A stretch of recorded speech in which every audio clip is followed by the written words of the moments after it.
I've done many videos on all these different little retro emulation consoles that are sold on Amazon or eBay, and I always have the same complaint. Seems like a big ROM dump. It's a mess, man. You got 50,000, 100,000, a million games on these things, and more times than not, it's really just the count is inflated because there's tons of duplicates and it's not organized properly. Drives me nuts. People will ask, which one do you recommend? Which one is the best? And it's so hard to say because these companies just keep Kinhank, like they keep doing the same thing. They say, oh, we've made some improvements, and they really haven't, not with the build anyway. So what I wanted to do in this video today was show you if you have any of these Kinhank consoles and you want to clean this up, I'm going to show you how, and we're going to get started with that. May turn into a series of videos doing little tweaks and whatnot to make this thing like worthwhile, because the one we're looking at today, it's not going to matter as long as it's a one of these consoles with emulate, 4.5 on it. But the last one I looked at on the channel was the Kinhank Arcade Stick X3 Super Console, and I really like it. It's just a little arcade stick. You could use it on the Switch, use it on your PC, or power it up, plug it into a monitor, and you have freaking thousands of games on it. And it looks nice. Look at that theme behind me. It looks brilliant, but it's a real mess here. It's a real mess. Let me show you something real quick. We're gonna clean this up, man. We're gonna clean this up. But where's Super Nintendo at? Okay, I'm not worried about the hacks, but regular Super Nintendo, 3,699 games. There shouldn't be that many games. But then you got Super Famicom, 14,378 games. Why? What's in there? Both of these is just gonna be like duplicates upon duplicates, a bunch of wonkiness that like is just taking up space for no reason, man. Even Super Nintendo. Look at that. Zoop, zoop, zoop, zool. It's just tons of duplicates, multiple regions. Then you could see it up there. Look, there's another Super Famicom. Why? 2,715 games. It makes no sense, man. So we're going to do this in one of two ways. And I'm going to show you both ways that you could do this. One is going to have the system powered up, and we're going to be doing it through our PC, through FileZilla. So I'm going to put a link down below if you want to download FileZilla. This is my preferred way of doing this, as it allows me to keep the system powered on and not have to remove the micro SD card. I can make changes live and then go back and see it without having to, power everything back on, wait for it to boot up type of thing. So we're going to do it that way with FileZilla. Download that if you want. Another way is to just use the micro SD card, plug it into your PC, and manipulate things that way. But there is like a couple steps you have to go about in order for your PC to even recognize the location of the ROMs for that micro SD card. So I'm going to do it this way first, my preferred way, FileZilla. So you have any of these little super consoles or this arcade stick powered on, press start, go down to network settings, hit A, and you're going to want to make sure if you're using Wi-Fi, which is fine, make sure that's enabled. Put in your credentials, find your Wi-Fi name, and then put in your password, and it should connect. If it doesn't say connected up here at internet status, then just back out, go back in. It takes a moment sometimes for it to connect initially. And then you're going to make a note of your IP address. I'm going to reset that later just for the sake of this video. That way you guys can follow along. But your IP address obviously is going to be different than what is listed up here. So make note of that. Once this is connected, make note of your IP address, right? So let's get out of that. We're gonna try to clean up this Super Nintendo setup here. So let me move this. Okay, so here we go. We've got FileZilla opened up, and like I said, I'll put a link down below if you want to download this program to do the file transferring stuff. Otherwise, we will cover using a micro SD card in a moment here, but let's get this ball rolling. We have this opened up. We're gonna go to File, Site Manager, and then we're going to click New Site. And then right here where it says Protocol, you're going to select SFTP. And then the host, you're going to put in that IP address. Remember, it's not going to be the same one I'm typing in. You're going to have to have taken note of yours when you connect it to the internet on one of these Kinhank devices running emulate. So we have that typed in. Actually, I typed it in wrong. There we go. And then down here where it says logon type, leave it to normal. And then username, you're going to type in root, all lowercase, and then password, mulec, all lowercase. From there, we're just going to click connect. Now, the left side of the screen here, that's my PC, files, folders, all sorts of nonsense. The right side is the storage of this Kinhank arcade stick that we just jumped into through this FTP, program. So as you see here, it does say ROM somewhere. Yep, right there. And if you put in your micro SD card into a card reader on your PC, you're not going to see any of this stuff. But we'll make that happen in a moment. So stay with me here. So clicking ROMs, this is where everything's at. All the different systems. Holy crap, there's a lot. And the one thing I wanted to, it's going to take a long time going through everything here. But I just wanted to focus on Super Nintendo. I think this may be helpful to some people. So down here we have Super Famicom, which is going to have that 14,000 games.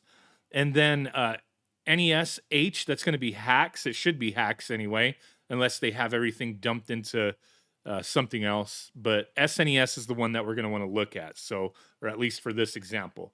So I'm going to double click that, open that up. And here's all of our ROMs. As I could see, we have the Japanese version of 2020 Super Baseball and the US version. I just want the US versions for most of these games. So these three, Jigen, Katut, I don't know what that is. I'm not going to be able to play 15,000 Super Nintendo games. So a lot of this Japanese stuff, I'm going to delete because I just don't want it on here. So I'm going to go through here, find everything I don't want, and just start deleting everything. Like ActRaiser, I don't need the European, the French, the German, the Japanese, 2 Japanese versions of the game. So I'm going to get rid of those. I don't need those at all.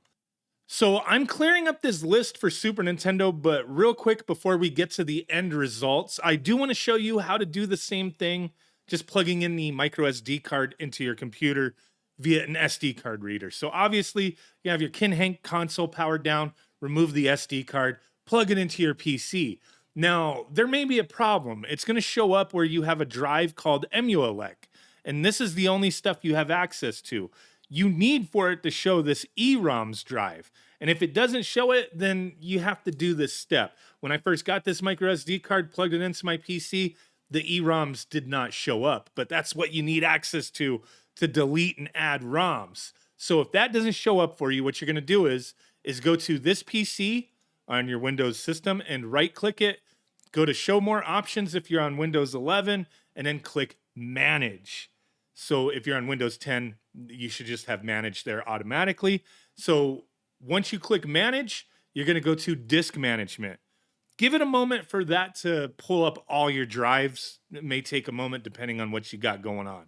So now that showed up, you're going to want to scroll down until you find that emulation drive. And then you're going to have another small partition, an unallocated amount of space, and then you should have this EROMs partition, but it shouldn't have a drive letter attached to it. I've already done this, so mine does. It'll just say EROMs, and it won't have a letter. So if you right-click and then go to Change Drive Letters and Paths, you can go ahead and change it or add a drive letter, assign a drive letter. The second you do that, you're now going to have access to that via that drive letter on your Windows PC, so you can add and remove ROMs and do whatever else you want to mess around with. Just do this at your own risk though, but just deleting ROMs that you don't want, you're going to be fine. The main thing is going to be just sifting through these lists. I mean, you could just delete everything and re-add what you want if you want to do it that way. The other thing is going to be with any system here, Super Nintendo as an example, you're going to have media as well. I'm not bothering with the media. As you see, this media folder is 231 megabytes, negligible for a 256 gigabyte build. And I'm removing stuff, but you can go in here, go to the wheel art and delete the same, game names for the regions that you deleted the game for to get rid of that from the drive. These aren't going to show up once you delete the ROM, but they will take up space. But they're so small, I'm just not bothering with it. It's not a big deal. But if you want to delete media, screenshots, that kind of thing, you can go through and do all that. So here we go. That was a task for sure. We had about 4,000 Super Nintendo games on this list, and now we're down to, over 700. Yeah, I dwindled it down. Got rid of all those duplicates. It's ridiculous. All the multi-regions. You can do this any which way you want. we already have Super Famicom on here, so I didn't want the Japanese games mixed in with the North American games. But here you go. Like, we don't have duplicate after duplicate. Some of these games had like 10 versions of the game, every region, every prototype, betas. It was just ridiculous. And I cleaned it up quite a bit. And I really want to do this with the rest of this system because I do like this product, but I really wish they would do this themselves or download an appropriate build. I don't know where they got this build from, but there's like one other issue. Earlier, I think I was like, hey, there's another Super Famicom. This right here, the 2715, it was marked as Super Famicom, but it's actually Famicom games. So I went in and changed the wheel art because in the system, the wheel art was wrong. So now my wheel art, I just grabbed one off of Google. Maybe I'll show that in another video, how to fix or change wheel art if you want. But I did swap that to a Famicom wheel art just because it was confusing. Thought it was, Super Famicom.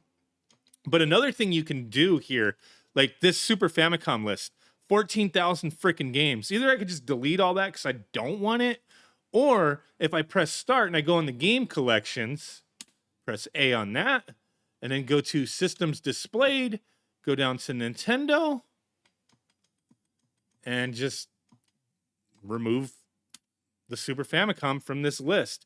You're not deleting them, you're just removing it so you don't see them. So we can go ahead and do that. Now it's going to refresh.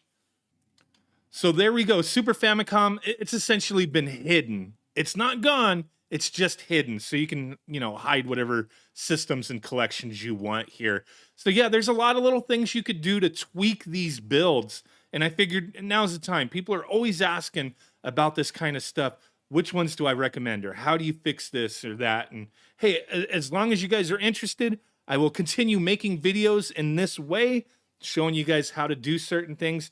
If there's something you want to know, just drop a comment down below. Helps guide me on what's more important as far as showcasing things with this for the stuff that you guys actually want to know and figure out how to do. But I do appreciate you guys. Catch you on the next one. Bye.